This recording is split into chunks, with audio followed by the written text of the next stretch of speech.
Hello everyone, this is Zainab and I welcome you to my YouTube channel. That's name is Zain English World. तो जैसा कि आज आप देख रहे हैं, आज हम पढ़ने वाले हैं बेसिक इंग्लिश की क्लास 3।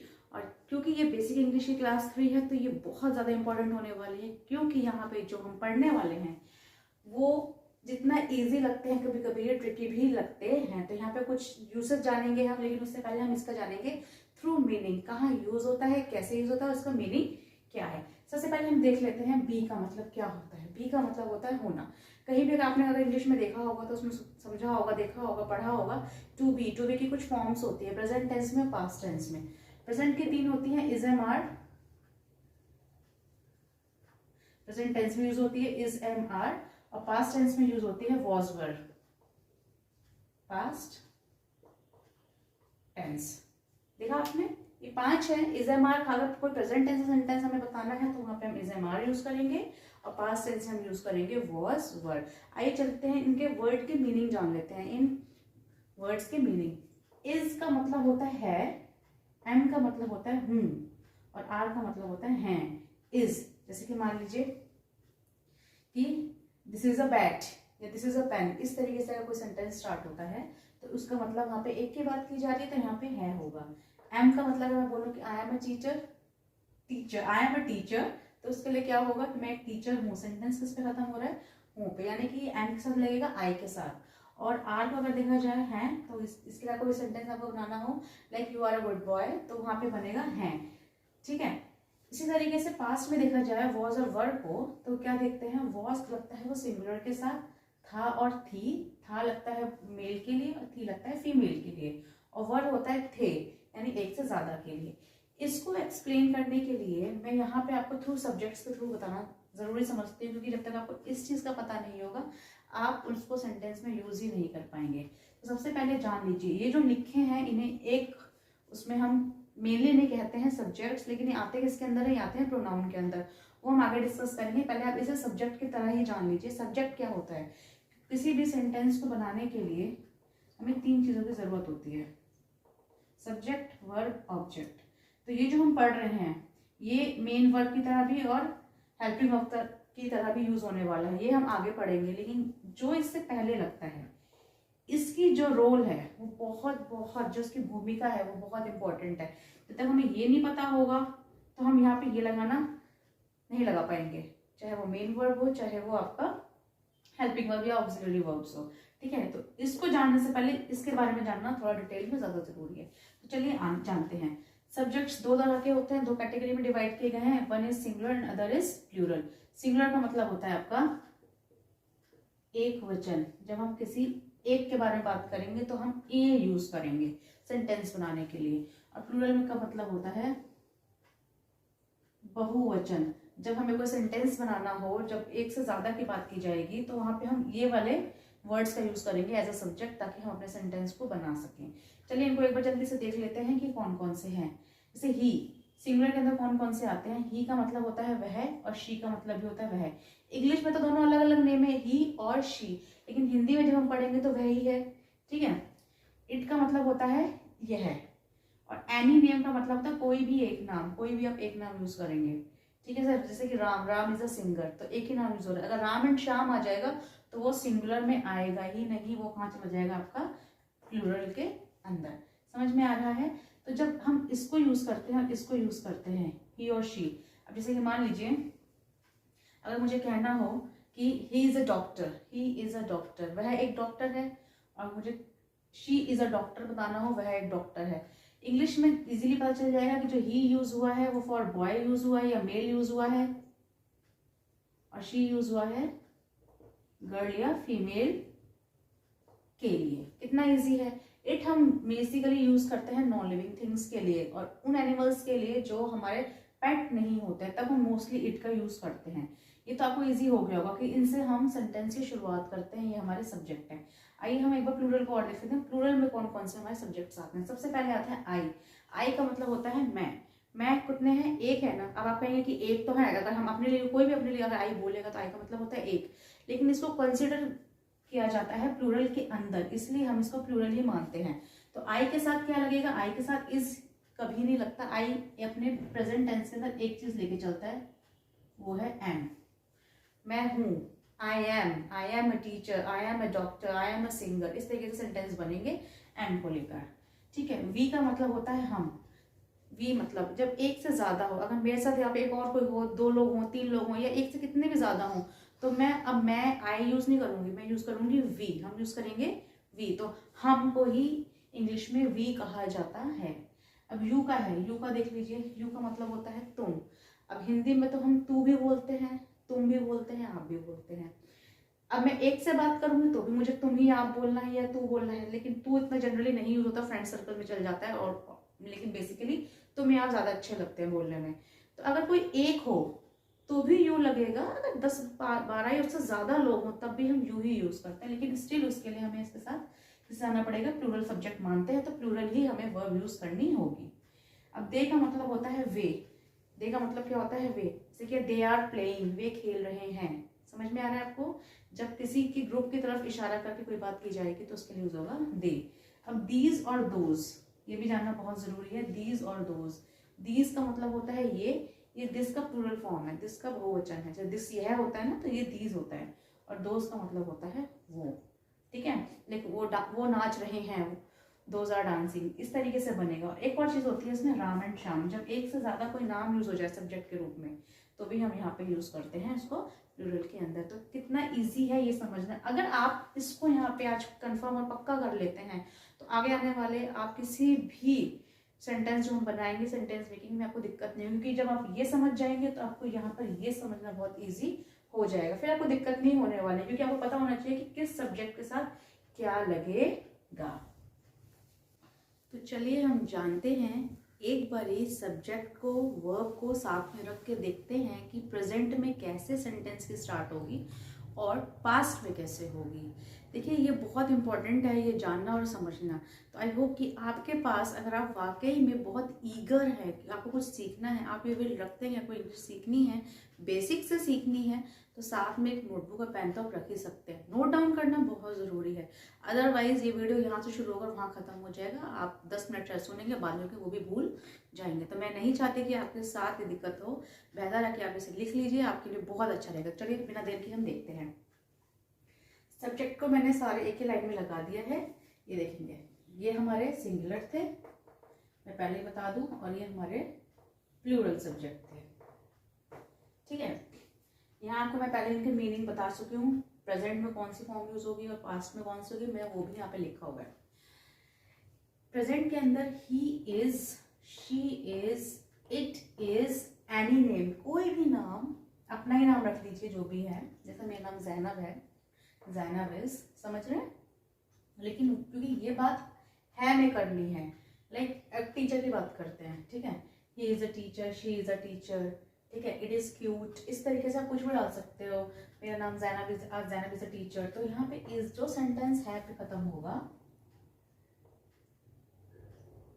वो प्रेजेंट में होगा, है वर्तमान की बात करेंगे। लेकिन वही बात अगर जो चीज थी, जो हम थे पहले, उसके लिए बात करेंगे तो सेंटेंस बनेगा सब्जेक्ट को लेके ही के साथ, was, she was, it was, Zainab was. समझ रहे हैं? कितना इजी है। यहाँ पे टेबल मैंने इसलिए बनाया था कि आपको इजी से इजीएस्ट हो जाए, कोई दिक्कत ही ना हो। ठीक है। आगे बढ़ते हैं। ये तो रहे हमारे सिंगुलर के साथ यूज होने वाले। अब हम थोड़ा आगे बढ़ते हैं और देखते हैं प्लूरल में कैसे होगा। मैंने आपको बताया था प्लूरल में जब हम बात करेंगे प्रेजेंट की, वर्तमान की, अभी की बात करेंगे, तो आई के साथ जाएगा एम, मैं हूं, I am a teacher, I am a teacher, मैं हूं, मैं एक टीचर हूं। We are teachers. समझ रहे हैं? वी के साथ क्या जाएगा, एम नहीं जाएगा, वी के साथ जाएगा आर, क्योंकि ये प्लूरल है तो आर। यू, एक बंदा है तो भी यू के साथ आर ही लगेगा, यू इज नहीं लगेगा, याद रखिएगा, ज्यादा है तो भी। ठीक है। You are a teacher, you are teachers, you are a teacher, you are teachers, they are teachers. Clear हो गया? इसी को बात को पास्ट में कहना हो तो जो आपका एम है वो किस में चेंज हो जाएगा, वॉज में, क्योंकि आई के साथ एम प्रेजेंट में था तो पास्ट में कोई और नहीं आएगा, सेम ही आएगा। जैसे सिंगुलर में वॉज बनता है, इसका वॉज, तो एम का भी वॉज होगा इन पास्ट। ठीक है। I was a teacher, I was a teacher. लेकिन क्योंकि एक की बात थी, मैं अकेली हूँ, प्लूरल में कंसिडर की जाऊंगी, क्योंकि कुछ ग्रामर के रूल ही कभी कभी कुछ अटपटे से हो जाते हैं, लेकिन कंसिडर इसमें यही होगा। देन उसके बाद हम बात करते हैं वी यू दे, यहाँ पे लगा दिया आर, आर का मतलब होता है इसका क्या बन जाएगा, वर का थे। जैसे कि वी वर, हम थे, वी वर टीचर्स, हम टीचर्स थे, you were a teacher, you were a teacher तब भी बनेगा, और यू वर टीचर्स तब भी बनेगा, और दे वर टीचर। क्लियर हो गया? इसके थ्रू बहुत सिंपल है, बहुत इजी है, बहुत आसान है, ठीक है। प्रेजेंट में बनाना था कोई सेंटेंस, पास्ट में बनाना था कोई सेंटेंस,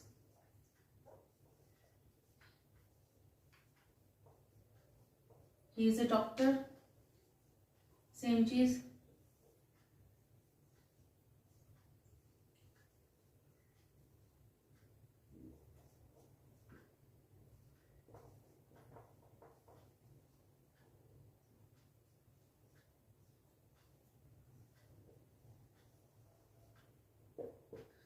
इनको देख लेते हैं। यहाँ पे प्रेजेंट में ही है, ठीक है, तो हमें पता होना चाहिए कि हमें कौन सी फॉर्म्स यूज करनी है, इज, एम, आर, इनसे जाएगा।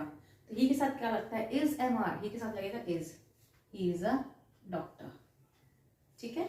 और आई के साथ क्या जाता है, ऐसा जाता है am, I am a teacher. उसके बाद हम देखते हैं पास्ट के अंदर, पास्ट में क्या जाएगा, पास्ट में आपको पता है कि दो यूज होती हैं, वॉज और वर। तो ही के साथ क्या लगता है पास्ट में, के साथ लगता है was, he was a doctor. और आई के साथ क्या लगेगा, आई वॉज अ टीचर, ठीक है। एक सेंटेंस और देख लेते हैं ताकि इजी हो जाए क्लियर करना।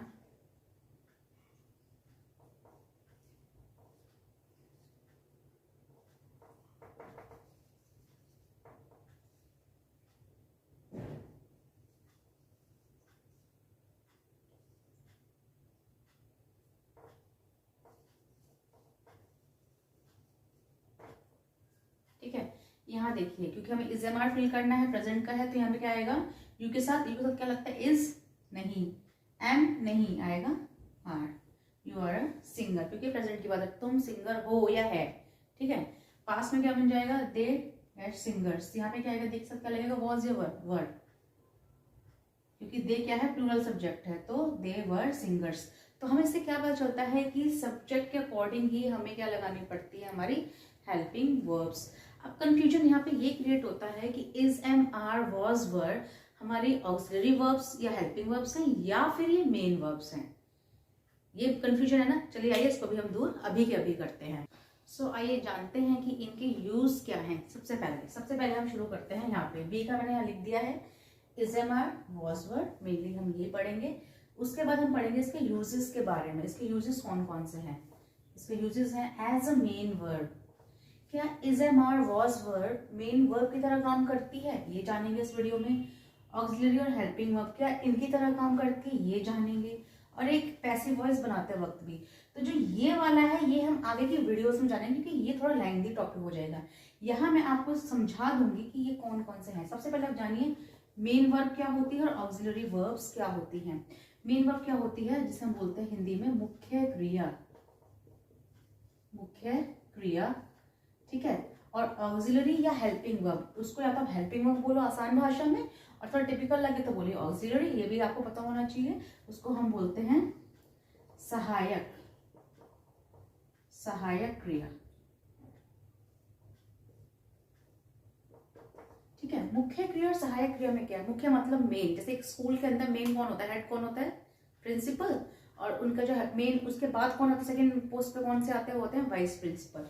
तो जो मेन है वो तो बिना उनके तो मोस्टली सेंटेंसेस नहीं बन सकते ना, तो लेकिन उनकी हेल्प करने के लिए जो वाइस की पोस्ट होती है वहां पे ये होता है, उसकी तो समझ लीजिए, वहां पे वो लोग समझ लीजिए, यहाँ पे इन दोनों को समझ लीजिए, आपके लिए इजी हो जाएगा कि अगर वाक्य के अंदर, सेंटेंस के अंदर मेन वर्ब दी गई है तो ये जरूर गिवन होगी, इसके बगैर सेंटेंस नहीं होगा। तो यहाँ पे ये 3 और 2 5 ये किस तरीके से वर्क करती है मैं आपको अभी बता देती हूँ कि किन सेंटेंस में वो मेन वर्ब की तरह काम करती है और किन सेंटेंस में वो काम करती है हेल्पिंग वर्ब की तरह। सो एवरीवन, आपको यहाँ तक तो क्लियर समझ में आ गया होगा इनके मीनिंग्स के, कि कैसे इसको इस्तेमाल किया जाता है, सब्जेक्ट के साथ वर्ब कौन सी आती है। कंफ्यूजन ये क्रिएट हो गया आगे चलते कि हम इसे मेन वर्ब की तरह यूज करें या हेल्पिंग वर्ब की तरह यूज करें। तो यहाँ पे आपको बोर्ड पे कुछ सेंटेंसेस दिख रहे हैं, कुछ मेन वर्ब्स के अंदर हैं, कुछ ऑक्सिलरी वर्ब्स के अंदर। आइए पहले हम जान लेते हैं कि जब हम मेन वर्ब का सेंटेंस बनाते हैं, यानी कि मुख्य क्रिया का सेंटेंस बनता है तो कैसे बनता है, और जब सहायक क्रिया यानी ऑक्सिलरी वर्ब का बनता है तो कैसे बनता है। एक छोटा सा स्ट्रक्चर पहले जान लेते हैं जल्दी से सेंटेंस का, कि वो कैसे काम करता है।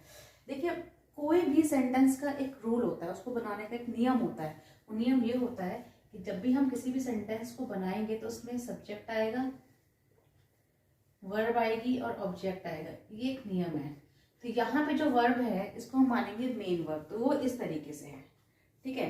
और यहाँ पर देखेंगे अगर जब ऑक्सिलरी वर्ब यानी हेल्पिंग वर्ब को लेकर अगर बनाया जाए तो कैसे बनाया जाएगा, तो वो बनेगा subject, helping verb, main verb और आपका ऑब्जेक्ट। समझ में आ रहा है। तो सब्जेक्ट तो हम सीख ही चुके हैं, जो मैं आपको सिंगुलर प्लूरल में सारे बताए थे, he, she, it, name, I, we, you, they. Helping verb आप पढ़ ही रहे हैं और मेन वर्ब भी आप पढ़ ही रहे हैं, अभी यहाँ पे किस तरीके से यूज होगी। बाकी मैं आपको सेंटेंसेस के थ्रू बताती हूँ। पहले हम बात करेंगे मेन वर्ब की तरह। Is, am, are, was verb को हम मेन वर्ब की तरह कैसे यूज करते हैं सेंटेंस के अंदर। सबसे पहले सेंटेंस का स्ट्रक्चर को देखिए। फर्स्ट को, ही इज अ डॉक्टर, ही आपका सब्जेक्ट है, इज अ डॉक्टर अगर डिवाइड करते हैं तो इसके साथ कोई और मेन वर्ब है, यानी कि कोई और क्रिया है जो काम करती है, यहाँ पे कुछ भी नहीं है ऐसा, तो इसको ये माना जाएगा मेन वर्ब और ये आपका ऑब्जेक्ट। तो इस सेंटेंस में, इस तरह के सेंटेंस के अंदर हमारी हेल्पिंग वर्ब क्या बन जाती है, आपकी is, am, are, was verb क्या बन जाती है, आपकी मेन वर्ब। आगे देखिए, they are good dancers, subject है आपके पास, आर क्या है यहाँ पे, अगर आप उसको हेल्पिंग वर्ब समझते हैं तो ठीक है, लेकिन क्या यहाँ पे कोई मेन वर्ब दी है जो काम कर रही है, कोई क्रिया कुछ है यहाँ पे, इसमें कहीं पे गिवन नहीं है। तो इट मीन्स यहाँ पे ये अकेला है, तो यहाँ पे अकेला किसी तरह काम करेगा। जाहिर सी बात है, जब एक स्कूल के अंदर प्रिंसिपल कहीं जाते हैं तो उस टाइम के लिए, उतने टाइम पीरियड के लिए वो पोजीशन किसके पास रहती है, कौन हैंडल करता है सारी चीजों को, कि सारे सिस्टम को कौन देखता है, वाइस प्रिंसिपल देखते हैं ना। तो वहाँ पे उस तरह वो हेड की तरह काम कर रहे होते हैं। तो सेम यहाँ पे भी यही है, मेन वर्ब किसकी जगह ले लेती है, वो हेल्पिंग वर्ब किसी जगह ले लेती है, वो मेन वर्ब बन के काम करती है, सेंटेंस को पूरा करती है।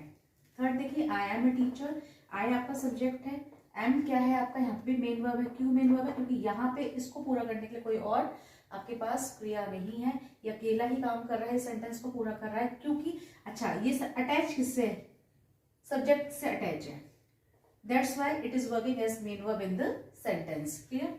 आगे देखिए, शी वॉज हैप्पी, शी आपका सब्जेक्ट है, वॉज यहाँ पे क्या है, फिर से आपका मेन वर्ब की तरह काम कर रहा है, क्योंकि ये किस पे डिपेंड कर रहा है, इस पे डिपेंड कर रहा है।